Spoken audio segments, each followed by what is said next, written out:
I think that life gets a whole lot better when you not only participate, but you contribute. And whenever I've contributed, whenever I put something into something, I've gotten a whole heck of a lot more out of it. And so really early in my life, I learned that. I've always just had this insatiable desire to contribute, not just participate. I cannot stand participation ribbons, for real. We don't do participation ribbons.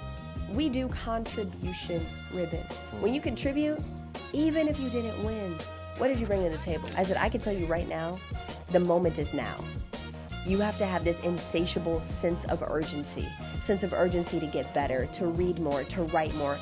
If the person that could change your life walked through the door right now, would you be ready to have a conversation?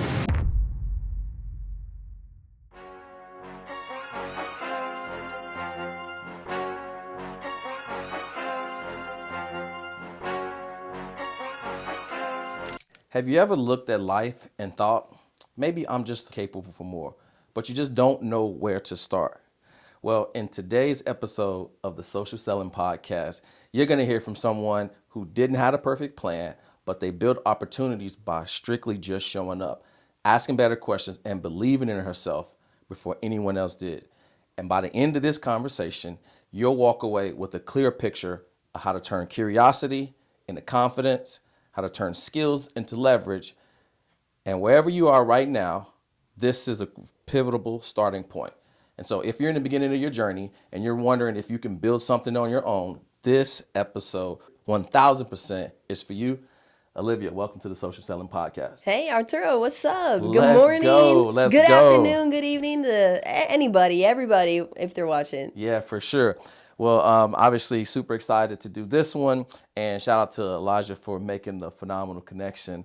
So let's start from the beginning. Take me back. How did we get here? Who is Olivia, and how did you get into entrepreneurship?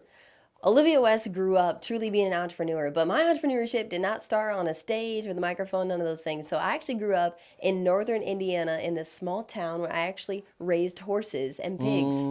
And so my first kind of introduction to entrepreneurship was actually on the hog farm. So here's how it works. For any 4-H kids, y'all already know what I'm about to say, but if you're not familiar with 4-H, I will give you the rundown. 4-H is this wonderful youth development program where you have a project. The projects that I had, though, were not like little paper things. They were real live animals, which we call livestock. And so what would happen is I would purchase a pig at a pig sale, a hog sale. I sound so Indiana right now, but just rock with me, okay?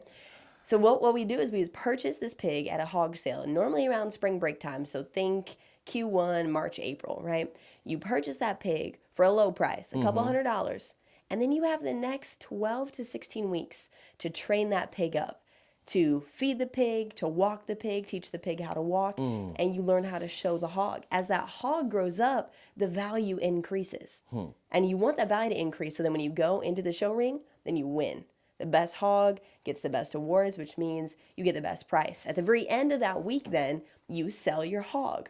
And that value is dependent not only in how well the hog did, but also how well you showed it, how much you added to the value. And so I was in 3rd grade learning what entrepreneurship looked like. It looked like buying a hog for $300, adding more value to it, and then selling it for $1,000. Wow. So where does the value in what you do to the hog, like how does that perceived value go from 3,000? How's it 3x like that, from 300 to 1,000? In simple terms, you have to buy well. So you only truly. So the money is made at the purchase. Correct. Okay. Yes. Now we're talking. But you have a lot to do with how good it gets too, right? So you can have a really, really great hog. Let's say you buy a good hog, you're a high ability professional. But if you don't invest in your skill set, if you don't eat right, if you don't read often, if you don't write often, well, you're not going to get any better. And it's really similar when it comes to livestock, right? You got to buy something that has the bloodline that proves this is a good investment. But then you also got to make the investment. You've got to give them good protein. You got to make sure that they're eating every day. Pigs actually have a little anxiety. Okay, so you got to make sure that they live like a low stress and a low anxiety lifestyle, or else their weight will fluctuate and they'll be stressed out. And then when you get in the pen, then they won't perform. But I really think that was my first exposure to entrepreneurship on the farm. So in the 3rd grade, you didn't know it then, but you were learning some skills that you would use later on in life. Absolutely. And not to mention, even where I got the money to purchase my first hog, I've got to be honest, my mom got me started in third grade. You don't have no money for Right. real. And I remember she said, I'm going to give this money to you to start out. I'll give you $500 and then you're on your own from here. And I'm like, what? What in the world? Yes. And so I did. I took that 500. I think that first year I maybe bought 2 hogs, let's say $250 a head. And then at the end of it, I made sure that I made more money. And then sowed that money in the next year. And I did that for 10 years. So it's so funny the way my mind works as an entrepreneur. I'm like, so what's the framework for this? So one is you need to find some way to have some arbitrage, right? Then you got to find a product, which is the hog. And the first skill is being able to select the hog that could potentially 3X. And then you need some mentorship, and then you need some funding. Absolutely. All those things. And it's really impossible, if not completely impossible, to do without one of those things. I will tell you, my mentors, my first mentor was my cousin and uncle. I've been raising hogs for decades. It was just in the family. It was one of those things. And I've got to be honest, a lot of people are like, what? You had hogs? It was a family thing. And so I think that there's it's okay to acknowledge that sometimes people do what they do or get started how they get started because of where they came from. Right. And that's okay. That's completely okay. You know, Madam C.J. Walker, we're here, you know, just north of the great city of Indianapolis, where Madam C.J. Walker had her manufacturing facility, the first black female millionaire in America. And she has this quote that I just love and dwell on. And she says, I got my start by giving myself a start. And I think that I got my start by giving myself a start. Yeah. How powerful is that? Because there are a lot of people who sit around like, oh, like I didn't come from this. I didn't come from that. Listen, I did not want to be a hog farmer. Like, that's not how I'm building my life now. But it was how I got my entrepreneurial education. It truly was. Yeah. To buy something, to invest in it, and to sell something, and to do it over and over again for a decade. To do it over and over again and learn how to make your best even better. Yeah. And so this is in the third grade, and you said you do it in the spring? Yes, springtime. So hogs are born, at least, listen, for anyone agriculturally speaking, if they're like, well, that's not when we do it. Every show season is different for everybody. But the way that I did it at my fair was you buy your hog around spring break time. You raise it all summer. You train it up. You usually show it and sell it within the first or second week of July. That's how we did it. Hogs were born either in December or January. And so I remember many Decembers, you know, before Christmas and after Christmas on breaks, like running out to the barn to see if any hogs had been born, so I can kind of take my pick of the litter. Gotcha. This is very interesting. My brain is just so curious about this too, which is like, I know we need to kind of move on, but in the third grade, you're learning about this arbitrage with hogs, how to select these things. Were you like excited about it, or you just wanted to make some money, or were you like forced to kind of do some of this stuff? Like, tell me a little bit about that. I think a lot of it was the expectation that you try. Okay, this is what our family does. Okay. My mom did it. All of our sisters did it, and we had the resources, and so do it. Run the play. Yeah. See if you like it. See if you have fun. And I think more than anything, though, Arturo, it was a great tool to develop my character. Okay. Because there were so many nights and mornings in that hog barn, and you know, pigs stink. Man, they stink. Man, pigs stink so bad. My horses thought that they stunk. Yes. That's how bad. Like farm animals being like, dang, you stink. Yeah. I would be messing with my pigs, taking care of them. And then I go over to my horse and his nostrils would flare up and he'd start backing up like, Because girl, you've you been playing with stink. those. Yeah. I was just at a fair like right over here, and we're on this bay, this bay of hell. They stacked a bale of hay. Yeah, And bale we're of hay. they have them stacked up, and there's like a 100-foot slide that you can get on an inner tube and go down. And on one side it smelled great. On the other side, I'm like, man, what is that smell? And there was like this pen of pigs over there, and it is a very strong and distinct smell. It is. Strong and distinct, I think, is a really tasteful way to say it. Again, I mean, hogs don't smell great, but you know, a lot of hard work is not, it's never the work that people fall in love with. And I think that's a part of the problem.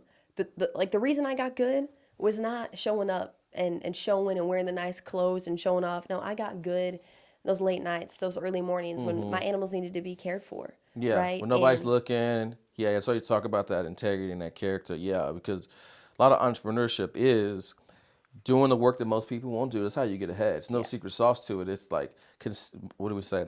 Consistency is the cheat code, and it's consistently showing up when other people are cutting corners, where they're showing up late and leaving early. That's really when you win. And then like hard work. Yeah. Like I tell my daughter all the time, be known for being the hardest working person that'll take you far. You Yeah. don't need to be the smartest or the fastest, but if you're hardworking, people will notice that. It's a force. It's an intensity that you drive, and it's a principle that if somebody applies that to this, man, what else could they do with this other opportunity? So, third grade, learn entrepreneurship. Take me from there, right? Yeah, yeah, absolutely. You know, growing up as a young person, I grew up in a pretty much all white community. I'm biracial. My mother's white. My father's black.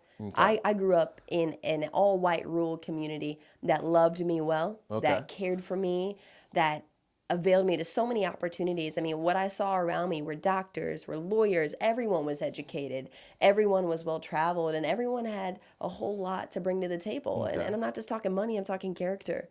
I'm talking about caring for one another. So that's what I'm used to. And so now when I get around people who don't do that, I was like, oh, y'all are not my people. Yeah. Because I'm used to being loved and cared for and stewarded well. Like, that's just what I'm used to. And so when I see behavior that's not like that, I very quickly am, no, thank you. I want to go somewhere where I'm seen, where I'm celebrated. And guess what? I'm going to do the same thing for you. I think one of the reasons why I win is because I'm a great cheerleader. When I see my neighbor getting blessed, I'm having a praise party because I know that that means my blessings also. Yeah, it's in on the way. You're next. Yeah. You're next. You're celebrating because it's not just that. Most people think that when someone else getting blessed, that takes away from your blessing. It's like, no, it's more than enough to go around. And celebrating is probably one of those pieces. And you said something that was very interesting too, which is those if you notice something right away, you instantly like trust your intuition. You're like, those are not my people. That's a really bold kind of space to be in, because in the beginning you're trying to fit in, you're trying to get everybody like you in your circles. So how has that served you to carry that type of, I guess, foundational principle to you having success into who you are and like the spaces and the rooms that you get in? I want to be found faithful in doing whatever I'm doing. Whatever I'm doing. If I'm an amateur, whatever, I want to be faithful. I want someone to walk in on me studying, being someone of high character, higher integrity. It's like, listen, I might not get everything right. I mean, I'm definitely not going to get everything right. But if you trust my heart and you trust my character, that is someone who's going to get a second chance. And I know so many times where maybe I didn't get things right the first time, but I wanted to get better. I'm coachable. I'm hungry. I'm willing to take and receive feedback. Even now in my Keynote business, I started as an MC. I'm top 1% when it comes to MCs, okay? Put me on the mic against someone else, I got you. I can understand the audience. I can guide us through the program. I can be funny. I can be off the dome, all that stuff. Keynote speaking, though, is my new thing. I'm newer to keynote speaking, okay? I'm less than 5 years in the game. And usually that's still considered a rookie, right? Under 3 years, considering a rookie. And so as I'm going out and doing these keynotes, these companies are trusting me to do their all sales kickoffs, all staff kickoffs. I'm going in saying, listen, here's who I am. This is what I do. And on the other side of my keynote, I want to talk about what worked, what really resonated. I want to talk about areas for growth. I want to talk about areas that you loved. I love feedback because feedback gives me data. And whenever you have data, you can derive Yes, insights. opportunity for growth. Yeah. And you can get better. Yeah, for sure. And that's amazing. So, and then you said the MC part, which the first thing that stood out to me was I went to a podcast summit, and it was another female in Atlanta, and she was an incredible MC, but not just because she could stand on stage and speak well. It was because she was like a master of energy. Yeah. Right? Like she knew how to communicate. It was like, all right, be serious. All right, stand up, kind of use the culture, like use your swag. She used all of her energy to kind of move the room. And that plays a huge part into an event, which that really stood out to me also. But take me high school, college, like what's that look like for you? Yeah, both in high school and college, I was coming into myself. I've got to be honest. I've always been pretty chatty. I've always stuck my hand up. You ever got a question? Yes, I do. I've got about 10. You have a comment? Yes, I want to be a part of this. I think that life gets a whole lot better when you not only participate, but you contribute. And whenever I've contributed, whenever I put something into something, I've gotten a whole heck of a lot more out of it. And so, really early in my life, I learned that if I want to be on the basketball court with the ball in my hand, I got to be the best dribbler I can be. If I want to make more baskets, then I have to become proficient at that thing. And so I've always just had this insatiable desire to contribute, not just participate. I cannot stand participation ribbons for real. You've got a family, you got kids, right? Man, if your kid goes out there and does a bad job and they still get a ribbon, what is that Nah, teaching we ain't them? doing that. That's awarding Yeah. complicity, Yeah. complacency, mediocrity. Like, no, we don't do participation ribbons. We do contribution ribbons. When you contribute, even if you didn't win, what did you bring to the table? We can do something like that. I'll tell you this kind of funny story. One of my best friends, I invited her over for dinner one night, and I was like, "Hey, like, can you bring something? Just bring something. I mean, it could be a fruit, it could be a side." She walked through the door with nothing. And I mean, it's one of my good friends, so we just kind of laughed it off. But I was like, the audacity you had to come to a potluck pitching and not bring Yes. nothing. That's Yeah, crazy. my mom, she gets all up in arms because that's like one of the things is you don't show up without anything. And even with like family stuff, she's like, "Oh, no, I got to bring something." I'm like, "Mom, you coming to my house, like you don't need to bring anything." Yeah. But she was a stickler about pitching in for sure. And so, what did you study in college? 'Cause Yes. I'm trying to connect the dots to like what you're Okay. doing Yeah, now, yeah. and I'm trying to find the path. It's like it's not a traditional one. It's like all these unique things Yeah. that contribute, but I can see it's like all the qualities that you would need in order to do that. Because I'm a late bloom. I didn't really get in entrepreneurship until I was 35. Really? So I had all these unique, good and bad experiences that contribute to who I am right now. And so I'm seeing where all these fruits are coming from, but I'm trying to connect the dots to when you were like, entrepreneurship, creating your own thing, kind of standing on your own, like Yeah. how we got to there. Was it a sudden moment where you seen somebody that you wanted to emulate? Was it a mentor that had an impact on you? Was it a class you took in college? Sure. Like this first, like I want to start this business. So I had a very naive understanding of what was possible for me when I was young. okay, Growing up, doing the whole pig and horse thing, I said, I've reached the pinnacle. This is amazing. I've got like this amazing hobby of showing horses. And that's something that you can't do if you don't got a little bit of money. Right. That horses are expensive, man. I remember when I wanted a new car in high school and my mom was like, okay, bet. You can get 4 new wheels, but you got to trade in those 4 hooves. I said, absolutely not. I'm not selling my horse. I love my horse. I'd rather have that than a real nice car. I mean, I still had some little sweet in high school. But anyway, I say all that to say, when I exited really the place that I grew up, LaPorte, Indiana, Northern Indiana, I thought that I wanted to be a seed salesperson, that I wanted to study agriculture, and that's what I wanted to go do. Okay. Because if I'm being honest, that's what success looked like for me. Like everyone that I knew that was in agriculture or commodity trading did well in their life. And I said, that's what I want to do. Okay. See it and be it. So I go off to one of the best agricultural schools in the United States, Purdue University, to study agricultural economics. Okay. I go there, I'm in class, and I'd always been around all white people. So I was like, this is great. This is cool. I get there though. And I fondly remember this memory that I called my mother back home and I said, Mom, I'm black. And I know that I've always been black, but now they're treating me like it. For the first time in my life, I was treated differently for what I look like. How old were you? 18, Whoa. The first time? the first time.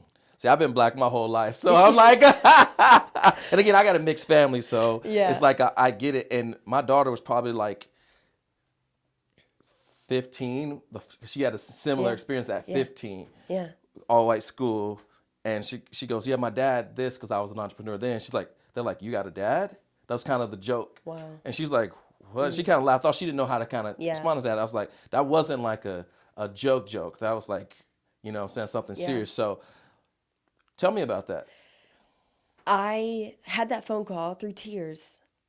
Not because I was sad about it, but I just didn't know what to do. Like for the first time in my life. And I'm not saying it didn't happen other times, but maybe I was just young and naive. I was young and maybe didn't notice. But when I made that call, and remember, my mom is white, so my mom's like, I don't know what to tell you. Yeah. I mean, well, she don't know. But Yes. I remember saying, I got to do something different. I've got to put myself in position to be successful. And another thing I was quite overwhelmed by is we had all these cultural centers on campus, like the Black Cultural Center and the Hispanic. And I was like, this is amazing, but why is this stuff necessary? Is there something that's happening at this place that these people are not being treated well?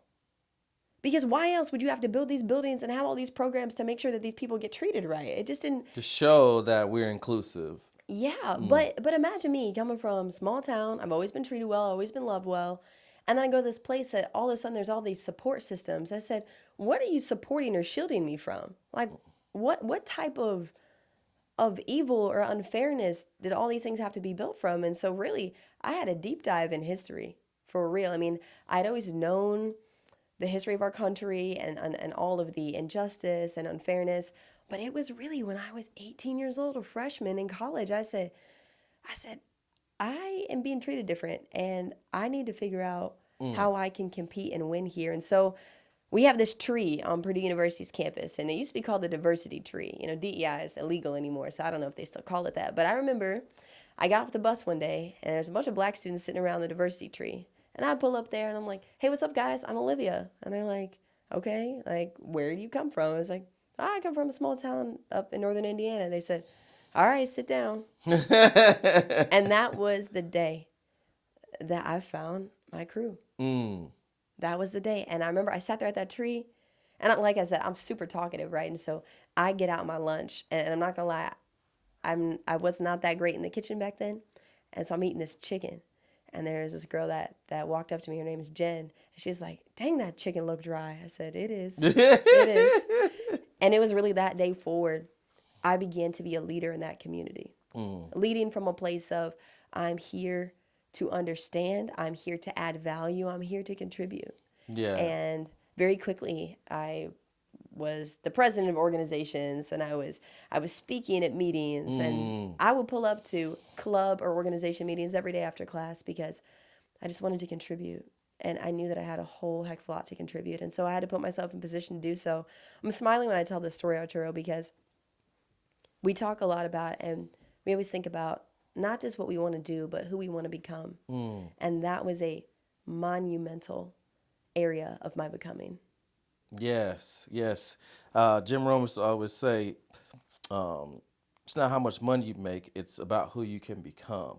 And when I heard him say that, it hit me like a ton of bricks because I always was just like struggled, so I was just chasing the bag. Like, and then when I shifted to who I could become, then it was like I started looking for somebody that kind of had the life that I wanted. And that's when I started to look around and see all this opportunity, and that's when my focus kind of changed. And it's funny you say something about this tree on Purdue. So I went to Fisk University, which is a predominantly it's a majority Black HBCU, right? And so, but I have this photo that I took my daughter. She was probably like 10 or 11, and she's mixed also. And I have a picture of her sitting on this tree of knowledge because I always had this dream that she wanted to go to Fisk University. She just graduated from hair school, and she's got her own business doing that. Hey. But that's one of the things is she decided to become an entrepreneur because she saw her dad be an entrepreneur. And I thought maybe like going to school would be that path. And the only reason why I'm bringing that up is just the same instances of realizing that you're Black, right? Yeah. Like, so you know you're Black until you realize that you're like, oh, what? Yeah, like, oh, so this is a thing. Yeah. And then the question becomes, what are you going to do? Like, is you going to let that stop you, right? Are you going to let that fuel your fire? Are you going to like let that engulf you? Or are you going to use the unique things that God has given you? Because you do have something that's unique, right? Yeah. Both sides. You know what I mean? Absolutely. That's a unique thing. Yeah. You have two experiences. And so my experience is unique also. I lived on the south side of Chicago in a gang-infested neighborhood. And I knew it all. Pants down, hoodies, gang signs, all the lingo.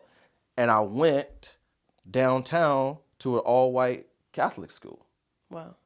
and I'm not Catholic. So it was completely different. Wow. And it took me like 45 minutes to get to school. But my mom put me in that school to be able to get a different experience Yeah. in regards to that. And I think that having both experiences allowed me to be who I am in both rooms, and have confidence, because most white people don't experience being the only white person in the room. Because Yeah. like I live in Westfield, right? So I'm always the only black person anywhere I go and do anything. And my wife is usually is never the only white person in the room. Yeah. But when you're in there, you notice it, but you don't want to kind of cower in the corner. You want to kind of be a light. Yeah. You know what I mean? Be a light, of course. You know, we are called to be a light in the world, not just a candle in a church. There are so many people that are okay with being the only one. When I'm the only one, I said, man, it's my opportunity to bring us up in here. And we are not just gonna break the ceiling, but we are going to contribute in a way that is going to be undeniable. Yeah, I'm on the mic. I'm stepping in front. Let's go. That's what I'm doing, right? We went to the podcast summit. He's like, "Hey, anybody want?" I'm already stood up. Let's I'm go. on stage already before you even did. I'm looking. I'm in there expecting the opportunity when I go. I'm not looking for it. I'm expecting it. And before you could even get it out, I'm already on my feet or I'm on stage. Absolutely. There are so many people that are sitting there waiting for an opportunity. Stop waiting and start creating one. Start creating an opportunity for yourself. You want to know how I became the MC for the Indiana Fever? I asked. I was sitting in the stands in 2023. This was BC before Caitlin. And I'm not gonna lie, we were not good then. Okay, only won a handful of games, which is a never good situation for a basketball team. And I remember sitting there in the stands, and I get this feeling up inside of myself that said, Olivia, get involved. That's all I sensed. That's all I heard. It's like, get involved. What? I don't want a job here. I don't have no degree in this. And so then my mind kicked in and said, okay, I need to figure out who runs this organization. It's never a how, it's always who. Yes. Who can I meet? Come on now. And I got on my cell phone and I said, yep, this is the person who runs the organization. I proceeded to look around the arena. Boom, found her. And I went up to her and introduced myself. Hey, what's up? I'm Olivia West. I love the game of basketball. I'm super passionate about this community. Let's work. And she was like, what? And I was like, well, I don't really know how we'll work, but can I have your phone number and let's stay in contact? And she asked, well, do you want a job? I said, no, I have a job. I had a really high paying Fortune 150 job. I mean, really good job. So it's like, no, I don't want a job, but I want to be involved. So let's just stay in contact and let's see how I can do that. Well, I was going to games again. I was just new to the city, so I was rolling by myself, solo dolo. I'm an only child too, so I'm okay with that. And I was at another basketball game by myself. And then the MC asked me if I wanted to play a game. I was like, absolutely, put me on camera, put me on the mic. And I remember sitting there, I think it was 30 seconds, name as many fruits as you can. And let's see if the player can beat you or not. And this was in 2023. And I saw myself up there on the screen and it clicked. I said, this is it. I want to be the MC. And so I was like, yes, vision, opportunity, boom. And then I texted the COO and she said, well, we don't need anybody this year. I said, that's okay. I'll come back next year. I had forgotten about it, Arturo. I'd forgotten about it. I had started my company. My first company was called The Speaking Company. I was teaching people how to communicate and accelerate. I was doing public speaking classes. I was like, this is it. This is my multi-million-dollar idea. It didn't work. I don't know why it didn't work. Maybe it was the wrong time. Maybe I had the wrong offering. I was doing it in the wrong place. It was hard. It was just really difficult to get the right customers. And so I said, okay, that's not going to work. But I was chasing it. I was in pursuit every day. I was working my job, 9 to 5, and then I was working the 5 to 9. It was not even 5 to 9. It was 5 to 10. I would go to networking events every single day because what is something that everyone in business tells you that you need? Relationships. Yeah. And the only way to have relationships is by going out and being a person of value, being someone who is worth talking to, right? Worth following up with. And so I built my social capital day by day. Man, I was dog tired some of those days coming out of the office, and I would freshen up, maybe put on another sport coat or jacket, and I would go to those events. Sometimes I didn't have a whole lot to offer. Sometimes what I had to offer was a listening ear. Sometimes what I had to offer was great questions. Sometimes what I had to offer was encouragement, but I showed up. And it was some of those days and some of those nights, man, I showed up when I didn't want to, when I didn't have the money, I didn't have the leverage, but I created value. I created value in showing up and listening and sharing some of my story and encouraging people, man. Yeah. Doubt and discouragement kill far more dreams than failure ever will. Yeah, and the only way that you can get out of the cycle of the same voice repeating in your head or the self-doubt of worry about it not going well is showing up and taking action. Take massive action, Yeah. massive action. And that's what I've noticed between the people who are super successful and then maybe those that kind of teeter on that lever of whether they're successful or not. The ones that are successful take massive action, all in, no doubt, faith and work. And that's something that if I'm being honest, in this new year, I'm being challenged with. It's like, how bad do you want it?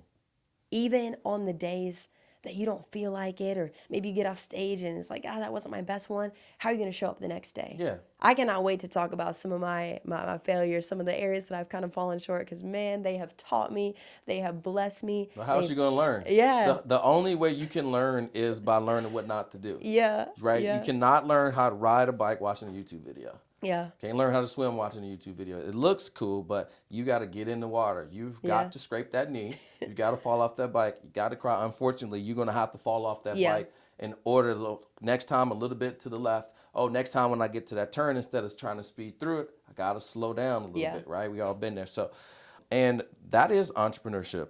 Remarkable boldness, arbitrage, having a high income skill, mentorship, getting in the room, being inspired, leaving things better than you left them, being curious, being a cheerleader, being enthusiastic, and then also having this this inspired belief that your time's coming. Yeah. You don't know how or when, but when it does, you're going to be ready and you put yourself in position. Yeah.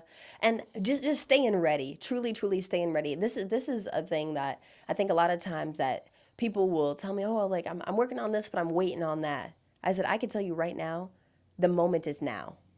You have to have this insatiable sense of urgency to get better, to read more, to write more. If the person that could change your life walked through the door right now, would you be ready to have a conversation with them? I can tell you right now, if I met someone like John Maxwell, if I met someone like Michelle Obama, if I met someone like Oprah Winfrey, I would be ready for that conversation. I would have my questions.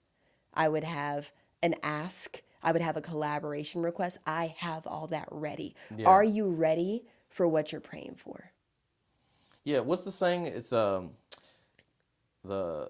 teacher will appear when the student's ready or something like that. Yeah. So like I'm the same way. Like with any mentorship or any kind of conversation that I'm going in, I already got my questions ready to go. Yeah. Cause like I'm trying to maximize the time because I don't know if I'm going to get it again. Absolutely. But also I want to show this person that I'm serious so that they will pour into me. Because, you know, a lot of times people ask you questions. They're like, can I pick your brain? Which that whole thing just drives me nuts because it's like you're looking for answers to kind of see if it matches up with the kind of alignment which you already have. Yeah. But the truth is the information that you're going to get usually is going to contradict where you already are because you're going to have to do something different to go from here to go from there. So whenever I'm in a situation, I always make sure that I got questions ready to go just to be a good steward of that person's time. But also I want to make sure that I've already thought through all the problems that I have. And it's like, if I'm truly trying to get somewhere, these are the things that are holding me back. And if this person is someone who I think can help me get there,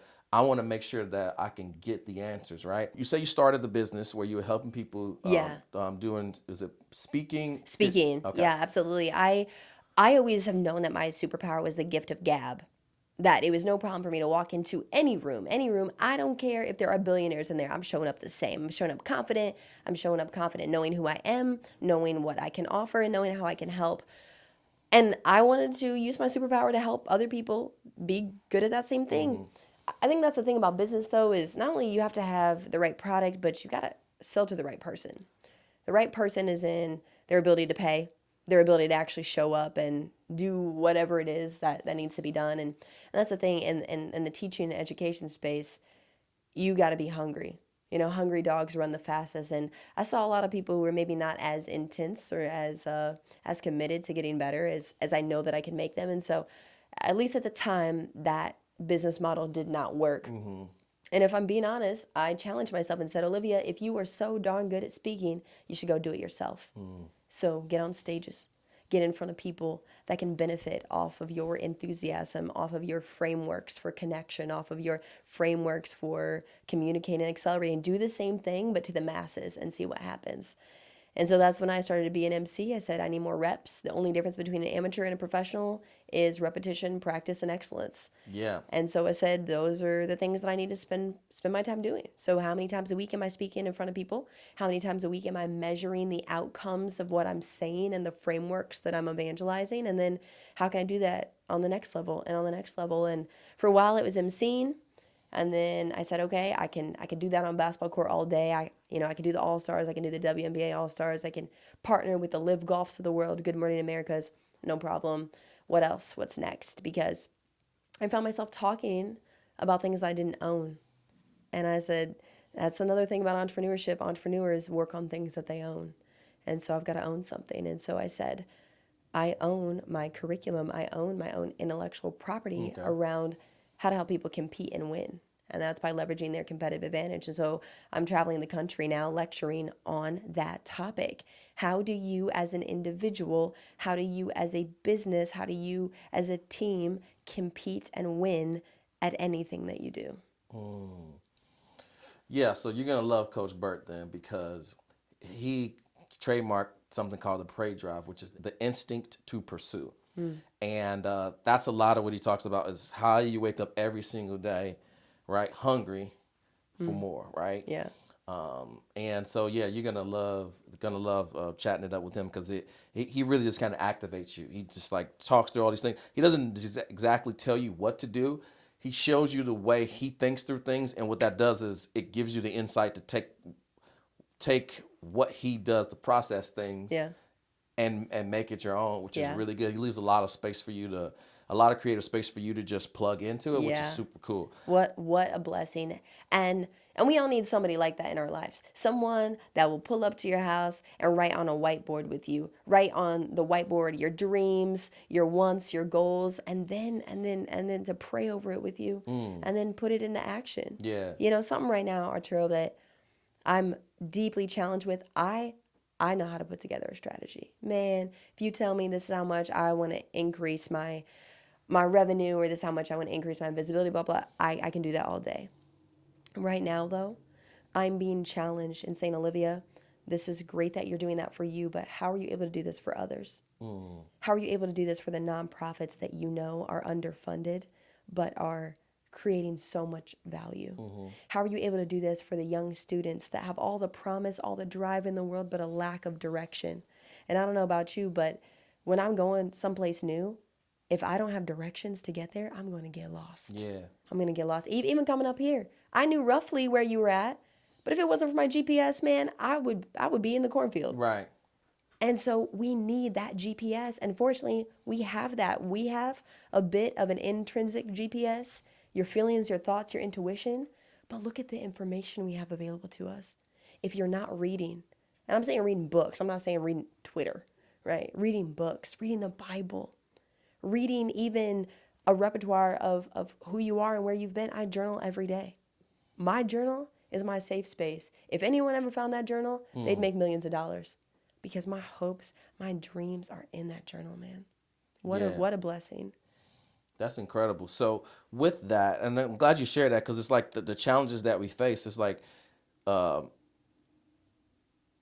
impact that you're going to make, right? Yeah. It's going to come from a challenge that you see, or a problem that you're trying to solve. Yeah. And so as you're on this journey, can you just kind of lay out what the specific things of what you're doing, what the initiative is, and kind of who you're trying to help? Absolutely. As a keynote speaker, I come into groups, teams, organizations, and I help them to get better at their work. Whatever their work is, I talk to HR teams, I talk to all company teams. Last week I did an all company keynote about how to raise the bar on the brand within. It was a big technology company. They do cybersecurity, they do talent, and they do IT. They serve as an exoskeleton, a very, very valuable, necessary one to companies, municipalities of all sizes. And I met with their leadership team and I said, what do you want me to communicate from the stage? And they said, we got to get better this year. Our organization is growing. The competition is getting better. How do we get better? And so I did some research. I pulled some data. I pulled some statistics about How can we get better? And that's what I teach on. That's what that is what I preach on every single day. You will only win by using your strengths. Strengths-based development, strengths-based entrepreneurship is so much better. It works better, almost 37% increase in overall productivity and revenue growth when you focus on your strengths. So now we're talking, because the question always becomes, why is it so hard for people to like excel and come from point A to get to point B? And if the premise is you only win by using your strengths, most people have gifts that they minimize because Yeah. they think, for some reason, we have this gift and we minimize it and we want to go and try to do this other thing. Yeah. You know what I mean? And so like that alone already, it may not be the whole piece, but that's block number one, is like, use the gifts that you have. Right. And make it a strength. Right. And so, and then taking massive action, because that's where mastery comes from. Again, you saying that you can speak because and you're ready is because of the reps. Well, mastery is how to effortlessly execute without the use of conscious resources. And the only way that you can achieve mastery is by using your gift and putting in the reps. Yeah. So most people stay stuck because they aren't using their gift and they're not putting in the reps, Yeah. which is their strength, which is the thing that makes them win. Yeah. Well, and if we're being honest, I don't think that everyone even knows what their gifts are, because they're so busy worrying about everybody else's gifts. They're so busy scrolling on Instagram being like, well, you got this gift and you got this talent, you've got this company and you're already getting these M's. Who cares? You have what you need. You have what you need. There's a parable of the talents in Matthew 25. Yeah. God gives you gifts. You Yup. have gifts. Spend some time with yourself to say, what are Yup. the gifts that I have? If everything was stripped from me today, Arturo, everything, I'm talking about all of the titles, all the contracts, if all that stuff was stripped from me, what would I still have? That's your gift. Yeah, it's so funny because I spoke on 8%, and that's the final piece of my presentation, which was that stewardship. Yeah. Is the command was to take something small and multiply. Yes. That's the premise of it. Yeah. And so two people doubled it, and one dude buried it and hit it, and he said, "Go away, you lazy and unfaithful servant." Yeah. And so the stewardship is to take something small Yeah. and multiply it. Multiply it. Yeah. Everything. Man, if you give me $1 in my hand, I'm going to be able to flip it to 2 to 3, right? And it's a power perspective. A basketball in my hand might look kind of cool, but I'm not going to do a whole lot with it. A basketball in Caitlin Clark's hand, Yeah. man, she's shooting that thing from the logo. Yeah. She has changed the game of women's basketball forever because of what she's done with that ball in her hand. We all need to put ourselves in position to use our gifts and use them to serve others. We will never win at something that we're not great at. I remember early on in my development, I was working in corporate America, and we were going through my development plan. And one of the development objectives for me was to be better at data and analytics. And I said, I agree, that's something that I could get better at. But why should I? Really?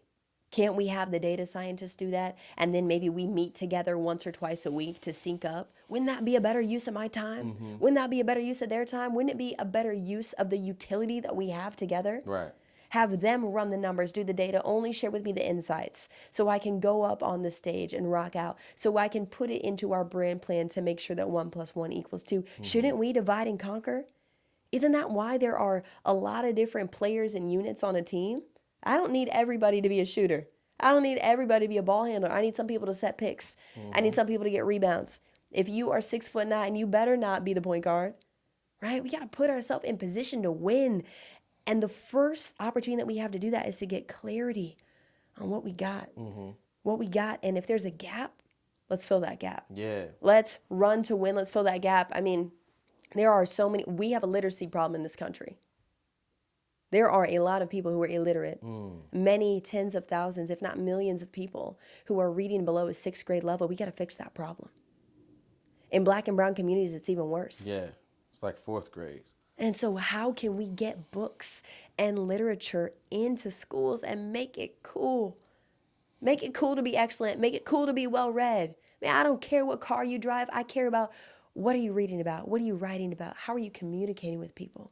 Yeah, because like And our culture is just like kind of ostracized if you were kind of a nerd, right? Like in Elijah and I talk about this all the time. It's like I didn't step into that part of me being a nerd, just like curious about a lot of stuff for a long time. And I realized that was my superpower. Yeah. If I could get excited about something, I would do the research, find out all these cool things. And then I wanted to share that with everything that I knew. Yeah. So then it's like, oh, this know-it-all. But that was the thing because then I started to apply that to other people's problems, and it helps my entrepreneurship. Man, nerds rule the world. Yes. Are you kidding me? I will meet someone that is nerdy. I was like, let's go. This is my type of person. Yeah. But that's the thing. I mean, I'm going to be honest. I just got cool. Like, I just now got cool. And I'm not saying I'm cool, but relatively speaking, I grew up on a farm. I used to go to Walmart wearing boots and spurs. I mean, that's not cool.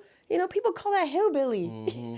And even through college, I was still dialing in, doing my hair right. I grew up in an all-white community, so my hair was looking all types of ways. Mm-hmm. I mean, God bless my mom. She did the best she could. Yeah. She'd drive me over to Gary to get my hair pressed. I have to do my daughter's hair almost every morning. Really? So I understand. Yeah. Okay, I'll pray for her. Is it good No, though? I'm good. Are you I'm good? Yeah, I'm. Okay, all right, slick I'm back? with it. Slick back? All of it. I can braid. I can do it all. But Ava, for the most part, she get her hair done. I do it. So There you go. Okay. Yeah. All right, respect. Look at you. All right, braid shop. So next time I need a refresh, I'm pulling up to the Johnson house. It's like, okay, book him, y'all, for lead gen and braid refresh. Yeah. I You love come that. out here, look, money in your pocket and looking good. Man, I love that because a lot of times they go together. Listen, a presentation is everything. Perception is, in fact, reality. You have got to play the part, to speak the part, to be the part, and then follow up like a champion. But going back to kind of why this all matters, the reason that our story matters is because we can use that story to inspire other people, to help inspire change, inspire and bring about solution. And that's really what I'm all about, man, is at the end of this thing, I want the Lord to say, well done, my good and faithful servant. Mm-hmm. And not get away from you never did anything with what I gave you. How awful would that be? Yeah. I want to die empty, man. Every good thing that God has put in me, how can I just be a cup overflowing to be able to share that out? Yeah. And if I'm being honest, it looked different 5 years ago. It's probably going to look different 5 years from now. But no, I'm going to be thankful. I'm going to be grateful to God. I'm going to continue speaking life and inspiration into people. I'm going to continue helping us build our brands and become the brand that's in demand and compete and win it at anything we do. Yeah, and just that energy in itself I'm a high energy person too. Is infectious, right? That enthusiasm. Yeah. And so it definitely bleeds over. But this is your camera. And so what would you say to, there's a lot of entrepreneurs, but like that female entrepreneur, right? Like that's the thing of like, who is trying to uncover their gifts. They're trying to find their way. They see things happening, but can I do it? Is it really possible for me? I see Olivia doing it, but can I do that? And maybe you're talking to yourself, right? You're inspiring. Wow. Yeah, you're inspiring that 17, 18, 19-year-old that like you have what it takes and you really just need to do whatever you think they need to do in order to get over the hump. Yeah. What would you say to them? Yeah. Right now I'm speaking to the young female entrepreneur. Maybe you're not an entrepreneur yet. Maybe you've not yet started a business, but you have a gift. You have a skill, and because you have that gift and skill, you have opportunity, and you have all that you need. I'm telling you, the answers that you need, the answers that you're looking for are right here. You already got them. Whether you're a great communicator, whether you're great at science, whether you're super, super intuitive, and you just know how to solve problems, you have what you need. And so your opportunity is huge. You've got a lot of potential right now, but the thing that we know about potential is practical things not yet being released. And so what you need to do with that potential is to invest, okay? Spend these next 3 months, spend these next 6 months reading and writing and reflecting more than anybody else. You're driving a car, a brand new car. Don't even worry about who's in the other lane. Stay focused on your lane. Know that God has gifted you and given you all that you have, all that you need. If you need encouragement, don't go to social media. If you need encouragement, go to the Bible. If you need affirmation, look at the journal. Journal every day, 10 minutes a day. Read your Bible and believe that God has hope and plans and a future for you. The reason I know that is because God did it for me. And when I was 16, 17, 18 years old, I knew that God was able and I knew that God was willing, but I did not yet have the evidence that he was going to do it for me. I'm telling you right now, You got it. You got it. Invest and compete and win at anything you do. I can't wait. I Yeah. can't wait. Man, Yes. I pray that we put that out and a young woman says, my goodness, a light bulb went off. Yeah. I'm going to spend the next 3 to 6 months investing in my skill sets, and man, a business is going to boom out of it. I'm not saying you're going to do 6 figures your first year. Yeah. It took me 2.5 years to get to 6 figures. But guess what? I'm there, and it's Yeah. only up and stuck, and I'm pouring out, man. I Yeah. feel so excited about what God is doing with me right now, man. Yeah. It is like every day something else being added onto me. Yesterday I sat down at this networking event. There was a woman, a very senior CEO executive. She's got 85 employees, massive company. And I had emailed her the day before. She didn't hit me back yet. And I sit down and she goes, "Are you Olivia?" I said, "Are you Mary?" She's like, "Yes." And I was like, are we good to meet on Thursday? She's like, "I'll send you an invite right now." Man, you don't know what happens if you show up. Yeah. But I can tell you for darn sure what happens if you don't show up. Yeah. Nothing. Nothing is going to happen. And that's so good. And you said it a couple times, but it's a saying that I always talk to my mentors. Everything you need is already around you. We're not looking in the right space. We're looking outward instead of inward, or we're looking down instead of looking up. Yep. So definitely so good. Well, there's so many notes that need to be taken, so people have to go back and watch this one. And this was definitely one of my favorite ones. But I want to make sure that if somebody's watching this, and they want to reach out to you, maybe to go a little bit deeper, maybe to just get to know you a little bit, where can they find you on social, online, if they want to connect with you? Yeah, absolutely. If you want to connect with me, please email me at info@oliviawestspeaks.com. Myself or my team will get back with you. And listen, I'm always open to connect. I'm always open to collaborate. But let's be sure that we don't just want to participate, that we want to contribute, Yeah. okay? I want to walk out of there being better, being encouraged. And if you want that, you know how to reach me. info@oliviawestspeaks.com. You can always hit me on Instagram too, but I'm being honest, I'm not really on there too much no more because I use it as a tool for productivity, not entertainment. And Yeah, so for sure. that's a reframe that this year, man, it's hitting because attention and time is finite. Yeah. And I need to spend my attention and time doing stuff like this, having great Yeah. conversation with great people, making my best better, being in the stadium sometimes. Social media is a really, really poor way to spend your life. Facts. So again, guys, go back and watch this. This has been absolutely incredible. So many gems and nuggets. Olivia, thank you so much for being on the Social Selling Podcast. Thank you.